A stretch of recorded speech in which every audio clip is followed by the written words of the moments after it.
Narayan Narayan Narayan Narayan. The legend of Hanuman कल 29 जनवरी 2021 को भारत में डिज्नी प्लस हॉटस्टार पर और ग्लोबली हॉटस्टार पर इस सीरीज़ को रिलीज़ किया गया। 7 भारतीय भाषाओं में, हिंदी, तमिल, तेलुगु, मलयालम, कन्नड़ा, मराठी, बंगाली, इन 7 भारतीय भाषाओं में इसे रिलीज़ किया गया है इस सीरीज़ को। इसके राइटर और क्रिएटर है शरद देवराजन और इसे डायरेक्ट किया है जीवन जेकांग और नवीन जॉन ने। कुल मिलाकर इसमें 13 एपिसोड्स हैं, लगभग 18 से 20 मिनट के, 21 मिनट के इसमें 13 एपिसोड्स है। कल ही मैंने इसे देखकर कंप्लीट किया, पूरा दिन मेरा लग गया इसे कंप्लीट करने में। ऐसे अगर हम ओवरऑल कैलकुलेट करें इसके मिनट्स के हिसाब से तो भाई 4.5-5 घंटे आपको कुल मिलाकर इसे कंप्लीट करने में लगेंगे। पर जब हम रियली देखने के लिए बैठते हैं कोई सीरीज़, तो यार मतलब बीच बीच में कुछ कहीं पर बाथरूम गए, कुछ खाने पीने के लिए गए, बीच में कुछ काम निकल आया, तो पूरा दिन कल मेरा इस सीरीज़ को देखने में चला गया। तो अब एक संक्षेप में एक लाइन में अगर मैं इसका रिव्यू करूँ तो मैं यही कहूँगा कि मैं तो पर्सनली इसे किसी को रेकमेंड नहीं कर सकता या सजेस्ट नहीं कर सकता या आपको देखनी ही चाहिए, ऐसा मैं बिल्कुल भी नहीं कहूँगा। इस सीरीज़ को देखते समय या देखने के बाद में सबसे पहली बात जो हमारे मन में आती है वो ये कि क्यों, मतलब आखिर क्यों बनाई उन्होंने ये सीरीज़। कुछ भी अलग या नया उन्होंने यहाँ पर करने का प्रयास नहीं किया है। मतलब मैं कहानी की बात नहीं कर रहा, रामायण में तो उसमें तो कहानी का बदलाव करने का कोई प्रश्न ही नहीं उठता, पर कहानी को प्रेजेंट करने का जो तरीका है उसमें भी कोई नयापन हमें दिखाई नहीं देता। या फिर जो एक श्रद्धा भाव से, भक्ति भाव से कोई चीज़ जब बनाई जाती है तो उसके साथ हम अपने आप ही कनेक्ट हो जाते हैं उस चीज़ के साथ। जिसे तुलसीदास जी का रामायण हो या फिर रामानंद सागर जी की रामायण हो या फिर Japanese anime Ramayana the legend of prince Rama, चाहे कोई साहित्य, कोई काव्य, कोई फिल्म, कोई सीरीज या रामलीला, जब कोई चीज़ भक्तिभाव से लिखी जाती है, बनाई जाती है, तो उसके साथ हम अपने आप ही कनेक्ट हो जाते हैं। क्योंकि उसके जो क्रिएटर होते हैं, चाहे वो लेखक हो या फिल्म मेकर हो या कोई नाट्य, कोई ड्रामा के डायरेक्टर वगैरह हो, जब वो भक्तिभाव से किसी चीज़ को लिखते हैं या बनाते हैं तो हम अपने आप ही, हमारे अंदर वो एक श्रद्धा और भक्ति का भाव उत्पन्न होता है। पर जब कोई चीज़ बस एक कमर्शियल पर्पज से बनाई जाती है तब उसके साथ कनेक्ट होने का तो प्रश्न ही नहीं उठता, वो चीज़ हमें डिसअपॉइंट करती है। और मैं यही कहूँगा कि जितनी भी रामायण पर या रामायण के पात्रों पर कुछ फिल्में, एनिमेशन सीरीज़ या कोई वेब सीरीज़ वगैरह, टेलीविज़न सीरीज़ वगैरह हमने देखी है पिछले कुछ समय में, बहुत सारी आई है। चाहे वो लव कुश जी पर आधारित एनिमेशन सीरीज़ हो या रामायण पर आधारित कुछ एनिमेटेड फिल्म्स वगैरह भी आई हुई है, टेलीविज़न सीरीज़ भी आई हुई है। आने वाले हर एक कंटेंट के साथ में, रामायण पर आधारित आने वाले हर एक कंटेंट के साथ में वो और ज़्यादा हमें डिसअपॉइंट करते जा रहे हैं, और ज़्यादा निराशाजनक होते जा रहा है रामायण को नई पीढ़ी के सामने प्रेजेंट करने का तरीका। नहीं तो मैंने जो आपको उदाहरण दिया रामानंद सागर जी के रामायण या Japanese anime Ramayana the legend of prince Rama, उन्हें आप कितनी भी बार देख लीजिए। मैं तो इवन यहाँ तक कहूँगा कि जो जापानीज एनीमे है Ramayana the legend of prince Rama, उसे अगर आज भी थिएटर्स में अगर रिलीज़ कर दिया जाए ना, तो माता पिता अपने बच्चों को लेकर थिएटर में जाएंगे और हो सकता है कि ढेर सारे पैसे भी कमाए, बॉलीवुड की कई सारी फिल्मों से ज़्यादा वो पैसे कमा ले। पर आजकल जो चीज़ें बनाई जा रही है उनमें वो श्रद्धा भाव, भक्ति भाव, वो या जो एक प्रबल इच्छा शक्ति होती है ना, कभी हमें हमारे इतिहास को नई पीढ़ी के सामने रखना है, हमें हमारे इस महान इतिहास को, इतिहास के प्रति युवा पीढ़ी के मन में एक सम्मान उत्पन्न करना है, इस भाव से जो चीज़ बनाई जाती है ना, वो भाव ही आजकल की इन फिल्मों में, सीरीज़ में दूर दूर तक भी दिखाई नहीं देता। और एनिमेशन क्वालिटी की अगर मैं बात करूँ तो वहाँ पर भी ये सीरीज़ हमें बहुत ज़्यादा डिसअपॉइंट करती है। इससे 12 वर्ष पहले आई हुई एनिमेटेड फिल्म रामायण पर ही आधारित, देखिए एक एनिमेटेड फिल्म रिलीज़ हुई थी 2009 में, आप में से बहुत सारे मित्रों ने वो देखी भी होगी। उसमें जो एनिमेशन क्वालिटी थी वो इससे कई गुना बेटर थी 12 वर्ष पहले। मतलब उसको भी मैं परफेक्ट नहीं कहूँगा, 2009 में जो एनिमेटेड फिल्म आई थी, पर इससे तो कई गुना बेटर थी 12 वर्ष पहले की उस सीरीज़ में ही, फिल्म में ही। तो यहाँ पर आपने नया क्या किया है, उल्टा और ज़्यादा एनिमेशन क्वालिटी हमें यहाँ पर बहुत डिसअपॉइंट करती है।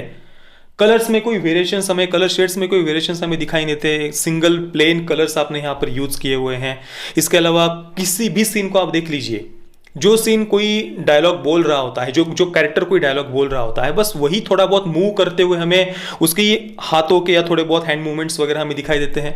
बाकी जो बैकग्राउंड है, बैकग्राउंड में जो जंगल वगैरह है, सब किसी पोस्टर की तरह चिपका दिए हैं ऐसे लगता है, उनमें कोई मूवमेंट ही नहीं है, ना किसी पेड़ के पौधे कोई पत्ते हिल रहे हैं, कुछ भी नहीं हो रहा। बस सामने जो कुछ एक दो कैरेक्टर्स एक दूसरे के साथ संवाद करते हैं, वो थोड़े बहुत उनके मुंह वगैरह हिलता है, उनमें भी वो मूवमेंट भी बिल्कुल ऐसे अटक अटक के, थोड़ा ऐसे स्मूथ हैंड मूवमेंट वगैरह, एक्शन भी एक स्मूथ, वो हमें नहीं लगता स्मूथनेस उसमें। नहीं तो आप हॉलीवुड की 30 40 50 वर्ष पहले का एनिमेशन देख लीजिए, 2D एनिमेशन ही देख लीजिए, टॉम एंड जेरी वगैरह, उनका मूवमेंट देखिए, आज भी वो कितना स्मूथ वो एनिमेशन है। और आप 2021 में ऐसी चीज़ बना रहे हैं, 3D एनिमेशन बना रहे हैं, और उसमें भी इतना ज़्यादा डिसअपॉइंटिंग वो।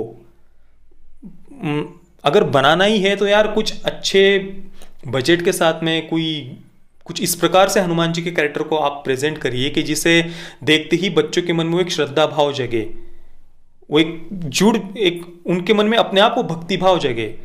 और ऐसा नहीं कि कोई चीज़, अब कुछ मित्र कहेंगे कि यार रामायण तो इसके पहले कई बार बना चुके हैं, तो उस और बार बार बनाने का क्या उद्देश्य है। नहीं, रामायण को आज तक हजारों अलग अलग लेखकों ने, अलग अलग विद्वानों ने अपने अपने तरीके से रामायण की व्याख्या की है। कितने सारे रामायण पर अलग अलग ग्रंथ हैं, काव्य है, कादंबरियाँ है, उसके कितने सारे रामलीला के अलग अलग प्रोग्राम्स होते हैं, अलग अलग स्टेज प्लेज है, ड्रामा है, टेलीविजन सीरीज है, फिल्म है, एनिमेशन सीरीज है, इतनी सारी चीज़ें लोगों ने अलग अलग बनाई है। पर फिर भी रामायण को आज भी लोग देखना पसंद करते हैं। अभी आप पिछले वर्ष का उदाहरण देख लीजिए, लॉकडाउन के बीच में सबसे ज़्यादा देखी जाने वाली टेलीविजन सीरीज वो बन गई है। 7.5 करोड़ से भी ज़्यादा लोगों ने एक साथ उस रामानंद सागर जी के रामायण को देखा। तो लोग देखना पसंद करते हैं। आप सही चीज़ बनाइए, पर आप ये क्या बना रहे हैं।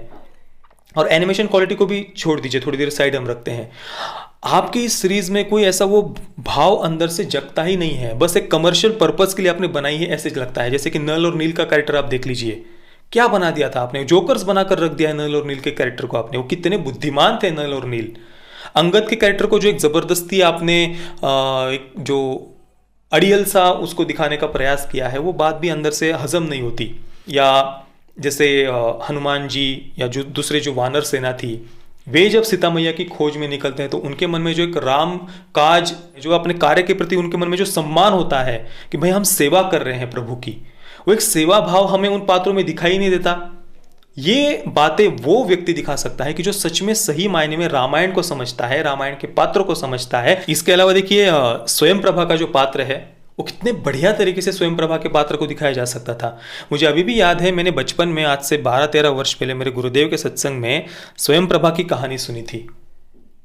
और वो कहानी अभी भी मुझे याद है, वो सुनते समय में कितना भावुक हो गया था कि कितनी महान हमारी भारतीय सभ्यता है, नारी प्रधान कितनी हमारी भारतीय सभ्यता है, कितनी महान योगिनियाँ, कितनी महान ऋषिकाएँ यहाँ पर हो गई है, जिन्होंने वेदों के मंत्र, जिन्होंने उनकी रचना की हुई है। ऐसी महान ऋषिकाएँ, चाहे वो लोपामुद्रा हो, अदिति हो, या वैवस्वती हो, या फिर गार्गी हो, या फिर स्वयं प्रभा हो, ऐसी कई महान योगिनियाँ, ऋषिकाएँ हमारी इस भारत भूमि में हो गई है। और उनके चरणों में यहाँ के ऋषि मुनि झुकते थे, प्रणाम करते थे।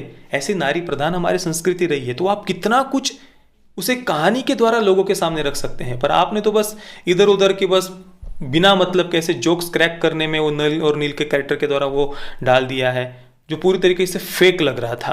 अब दोस्तों, बहुत सारे मित्र कहेंगे कि मैं बस इसकी आलोचना ही करते जा रहा हूँ, बुराई ही करते जा रहा हूँ। तो देखिए, मैंने इसकी इतनी आलोचना इसलिए की क्योंकि सच में मुझे अंदर से बुरा फील होता है जब कोई हमारे इतिहास पर ऐसी कोई फिल्म या सीरीज़ बनती है, करोड़ों रुपए वो खर्च करते हैं, सैकड़ों सैकड़ों लोग उसमें मेहनत करते हैं, और ये इतनी मेहनत करने के बाद में जब वो कोई ऐसा प्रोडक्ट बनाते हैं, कोई ऐसी डिसअपॉइंटिंग सीरीज़ बनाते हैं, फिल्म बनाते हैं, तो वो देखकर सच में अंदर से दुख होता है। नहीं तो कितनी सारी पॉसिबिलिटीज़ है यार, क्या कुछ नहीं दिखा सकते आप, क्या कुछ नहीं कर सकते आप। पर नहीं, ऐसा लगता है जैसे बस जल्दी जल्दी के चक्कर में वो बस कोई चीज़ बस बना दी, इसलिए बनानी है, इसलिए बना दी जल्दी जल्दी में। उसके पीछे कोई बहुत ऐसा गहन अभ्यास, कोई तपस्या, कोई लगन, मेहनत वो कोई हमें दिखाई नहीं देती मेकर्स की। पर दोस्तों, फिर भी मैं कहूँगा कि इसका जो आखिरी एपिसोड है, 13वां एपिसोड, वो जैसे जैसे खत्म होते जा रहा था, वैसे वैसे मुझे आगे और क्या हो गई जानने की मेरी उत्सुकता थोड़ी बढ़ रही थी। जैसे कि अब हनुमान जी लंका कैसे जाएंगे, या वहाँ जाने के बाद में उसके बाद जो प्रभु श्री रामचंद्र जो रावण के बीच का युद्ध है उसे कैसे दिखाएंगे इसके मेकर्स, ये थोड़ी सी मेरी देखने की उत्सुकता हो रही थी। पर मैंने देखा कि यार ये तो आखिरी एपिसोड है, इसके बाद सीरीज खत्म, टू बी कंटिन्यूड लिख कर आ जाता है। यानी आपने 13 एपिसोड्स बनाए और फिर भी आपने रामायण को कंप्लीट नहीं किया। मतलब अच्छी बात है अगर आप पूरी डिटेल में पूरा रामायण को अगर दिखाते विस्तार में, तब भी हम समझ सकते कि चलो आपने इतना समय लिया, पर आपने समय व्यर्थ की चीज़ों में ही ज़्यादातर गंवा दिया है, ऐसे कुछ बिना मतलब कैसे चुटकुले जोक्स वगैरह डालने में। पहला सीज़न कोई इतना बढ़िया आपने एक्स्ट्रा ऑर्डिनरी ऐसा नहीं बनाया था कि जिससे दूसरे सीज़न की लोग राह देखें। कुल मिलाकर अगर आप इसे देखना चाहते हैं तो देख सकते हैं, पर देखना ही चाहिए ऐसा मैं नहीं कहूँगा। मैं द लीजेंड ऑफ हनुमान इस एनिमेटेड सीरीज़ को दूंगा 5 आउट ऑफ 10 स्टार्स। बाकी पेरेंटल गाइडेंस की कोई आवश्यकता नहीं है, बिल्कुल पूरे परिवार के साथ में, बच्चों के साथ में बैठकर आप इस सीरीज़ को देख सकते हैं। और अगर आपने इस सीरीज़ को देखा है तो आपका एक्सपीरियंस कैसा रहा मुझे अब नीचे कमेंट में ज़रूर बताइए। जय श्री राम, वंदे मातरम।